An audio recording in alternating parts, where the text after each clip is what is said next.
Icon star Allu Arjun director Sukumar వీళ్ళిద్దరి కాంబినేషన్లో వస్తున్న latest film Pushpa 2 the rule ఫైనల్గా ఈ మూవీ ట్రైలర్ని రిలీజ్ చేశారు. ఈ ట్రైలర్ చూసిన తర్వాత ఫ్యాన్స్ అందరూ పండుగ చేసుకుంటున్నారనే చెప్పాలి.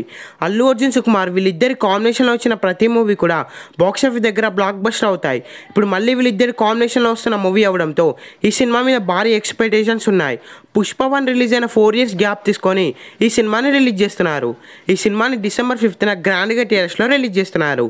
ఈ సినిమాలో సాయి పల్లవి, రష్మిక మందన హీరోయిన్స్గా నటిస్తున్నారు. ఈ సినిమాలో అనసూయ, సునీల్, ఫాద్ ఫాసిల్ మెయిన్ విలన్స్గా నటిస్తున్నారు. డైరెక్టర్ సుకుమార్ గారు పుష్ప 2 క్లైమాక్స్లో పుష్ప 3 కూడా ఉండబోతుందని హింట్ ఇవ్వబోతున్నారని సమాచారం. పుష్ప 3 మూవీ షూటింగ్ కూడా నెక్స్ట్ ఇయర్ స్టార్ట్ అవబోతుంది. ఈ సినిమా డేస్లో రిలీజ్ అయ్యే బిగ్గెస్ట్ బ్లాక్ బస్టర్ అవ్వాలని కోరుకుందాం. ఈ వీడియో మీకు నచ్చినట్లయితే లైక్ చేసి షేర్ చేసి ఇలాంటి మరికొన్ని వీడియోస్ కోసం ఈ ఛానల్ని సబ్స్క్రైబ్ చేయండి.